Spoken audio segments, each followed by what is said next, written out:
I'm Zoe Dillahunty Light, and I'm here to tell you about Elden Ring's Frenzied Flame. The Frenzied Flame is an outer god that hungers for chaos. After the One Great was fractured, a mistake was made by the Greater Will, a mistake that created torment, despair, affliction, every sin, and every curse.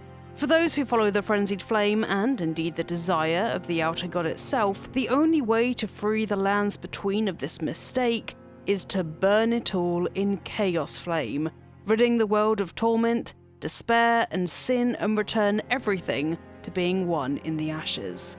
Those who are cynical of the outer gods, like yours truly, would say that the Frenzied Flame doesn't really care about the sins or torments it would rid the lands between of. Rather, it's a useful pretense that the outer god can exploit, because all it truly wants is to ignite all that's been governed by the Greater Will with its Chaos Flame. Regardless of its true motivations, the Frenzied Flame needs an emissary in the lands between, and, like the Greater Will, it has fingers to pass on its messages and choose who inherits its fervour. Instead of 2 fingers, there are 3. Put the 2 fingers and the 3 fingers together and, funnily enough, you get an entire hand. Perhaps when the Frenzied Flame appeared in the lands between, what was once a complete hand split, with half favouring order and half favouring chaos. As the 3 fingers lack readers, unlike the 2 fingers, the 3 fingers relay their messages through their imprints. Shabriri is where the sickness of the Flame of Frenzy began. Before this time, the Frenzied Flame was an outer god without much purchase in the lands between, with its 3 fingers waiting underground to grasp a suitor. Shabriri was the vessel that turned the Frenzied Flame into a mad contagion, warping an already twisted man into a harbinger of the outer god's influenced who, our Tarnished, would meet in at least 2 forms during their journey to become an Elden Lord. Shabriri was the most reviled man in all history. He slandered something or someone with such glee that his eyes were gouged out as punishment, but even without his eyes, Shabriri smiled. Who he slandered, I don't know, but whatever he said must have been grotesque enough to merit such a punishment. Shabriri's contempt for the punishment enacted against him could have been what made him a host for the Frenzied Flame. The absurdity of putting out a man's eyes for something better suited to taking his tongue, and Shabriri's continued glee evidently pleased the outer god. With time, the blight of the Flame of Frenzy dwelled in his empty sockets, and it's this sickness that would come to infect others with the telltale Flame of Frenzy dancing in their eyes. That time has long since passed, and although the frenzied blight continues, now Shabriri appears to be the embodiment of chaos, a vessel of some sort for the Frenzied Flame's will. Those infected with the Frenzied Flame try to contain the fire in their eyes, clawing at their face, but when pushed far enough they succumb to the madness of the Flame of Frenzy and allow it to burst from their eyes, burning those who disturb them. Ironically, or perhaps influenced by the outer god, the Eye of Yella grows in lands afflicted by frenzy. This herb relieves pain, but has dangerously intoxicating qualities, meaning that although it abates the pain caused by the madness of the Flame of Frenzy, it still causes people to act out of character as their senses leave. Much like Shabriri's punishment in having his eyes put out instead of his tongue, this herb is just absurd and lends itself to the chaotic behaviour of the outer god. Shabriri lived long ago, yet he continues to meddle in the lands between to find a host suitable to inherit the Frenzied Flame and become its Lord of Chaos. He claims he was given bloody finger hunter Yura's body when the Tarnished meets him, but, and I hope this goes without saying, he cannot be trusted. While puppeting Yura's body, Shabriri starts to get inside the Tarnished's head. You were about to sacrifice something precious, the life of a fair maiden that you would toss into the fiery forge. What a horrible thing to ponder. Your ascendancy requires her sacrifice, whether she wishes it or not. The more Shabriri talks, the worse the Tarnished feels, and the more Shabriri makes sense. Inheriting the Flame of Frenzy, saving your maiden, and burning the Erd tree would make everyone equal. So, down into the pits of Leyndell the Tarnished goes, to find the Three Fingers. The Tarnished isn't the first to fall to Shabriri's manipulations, because that's exactly what this is. Vyke, before he became festering fingerprint Vyke, was so close to becoming Elden Lord, but for some unknown reason he decided to meet with the Three Fingers. To be embraced by the Three Fingers, you first have to remove your armour to enter and allow the fingerprints to be burnt into your skin. When Vyke was seen afterwards, his armour was embossed with fingerprints, a sign Shabriri's temptation had worked and Vyke had tried to inherit the Flame of Frenzy. We'll never really know for sure why Vyke went to go see the Three Fingers or what Shabriri said to him, but I'd wager it was something about Vyke's Finger Maiden as well. Even a Lord of Chaos needs a Finger Maiden, and as Melina turns her back on the Tarnished when they embrace the Frenzied Flame, Hyetta is the one who takes on that role. Hyetta is a blind woman who sees and follows a distant light, which is the Frenzied Flame, if she eats Shabriri grapes. Shabriri grapes aren't any kind of fruit, though.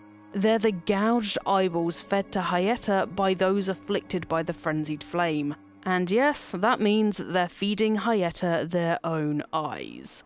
While Hyetta wants you to believe that she doesn't realise it's eyes she's eating at first, I think she's manipulating you just like Shabriri. Because, in my head, Hyetta is Shabriri.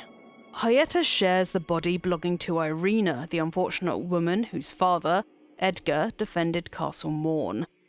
Upon Irina's death by Misbegotten, poor woman, you meet Hyetta. There's evidence that Hyetta is in fact Irina's body being puppeted by Shabriri, yet another one of his manipulations to get the Lord of Chaos on the throne. Upon killing Edgar, Irina's father, Edgar drops a Shabriri grape, indicating that perhaps he embraced the Frenzied Flame after his daughter's death. Melina is the antithesis of everything the Frenzied Flame touches. Should the Tarnished inherit the Frenzied Flame from the Three Fingers, she disowns them and vows to kill them should they sit on the throne as the Lord of Chaos. She says, "You have inherited the Frenzied Flame. A pity our journey together ends here. And remember, should you rise as the Lord of Chaos, I will kill you as sure as night follows day." Chaos is the enemy of order and the greater will, so, predictably, as Marika's child, as I believe she is, a video is going to come out on that soon, she despises the Frenzied Flame. Shabriri isn't the only one who can invoke the Flame of Frenzy. The Great Caravan was once a thriving community of nomadic merchants, selling their wares all across the lands between. Once they were accused of heretical beliefs we never learn of, probably manufactured by the Golden Order as an excuse to slaughter the Great Caravan, to be honest. The Great Caravan was buried alive underground in the depths of the subterranean shunning ground. There, left to starve, they chanted a curse of despair and summoned the Flame of Frenzy, eager to take advantage of their rage and desire for retribution to spread its own influence in the lands between. Decades later, some merchants escaped and ended up being called nomads, and when they made it to the surface, they found that history had been rewritten. Now people said that these nomads were entombed in the earth so as to bury the maddening disease that followed them, instead of the disease arising from the prejudice that put them underground in the first place. So, what was this supposedly heretical belief that the Great Caravan believed in? The stones adorning their nomad merchant finery might be cut and polished rainbow stones. These processed fragments of the ruins of Farum Azula could have been used as evidence of heretical belief. Perhaps the Great Caravan was accused of worshipping the dragons of Farum Azula. In fact, if it is rainbow stones that adorn the merchant's finery, these rainbow stones were used to entertain children on the fringes of the land between. The Great Caravan probably decorated their clothes with these stones just because they looked pretty and made them happy. In Merchant Kalé's cut questline, he's the one who finds these ancestors of his from the Great Caravan and swears revenge. He says, "They think we worship the Three Fingers. That we called the maddening sickness down upon them? Well, if that's what they expect from us, then that's what they shall get from us. The world of grace and its people should have been content to see us sink between the cracks. But to have intruded upon our solace, having broken us upon their whims, I'll never forgive any of you. If you inherit the Frenzied Flame, Kalé takes his cue from you and succumbs to the Frenzied Flame to enact his revenge upon the Golden Order, which is exactly what Shabriri and his outer god want. This endless cycle of order and chaos fighting each other and needing each other to have something to fight against, to me, shows that the only way to better the lands between is to rid the world of the Golden Order and everything to do with it, just like Rani wants. And I'm done. That's the lore and origins of the Frenzied Flame. If you've not yet got your fill of Elden Ring lore, check out the pinned comment where you'll find my Elden Ring lore playlist. Do you have any other characters or events you're curious about and want me to cover? And what do you think of the Frenzied Flame? Let me know in the comments below. I think I'd like it a lot more if that dick Shabriri wasn't associated with it, to be honest. If you enjoyed the video, thanks very much, and don't forget to like and subscribe to Eurogamer as we have a new video out every single day. Now, I'm going to go and pledge allegiance yet again to my wife, Rani, so I'll see you lot next time.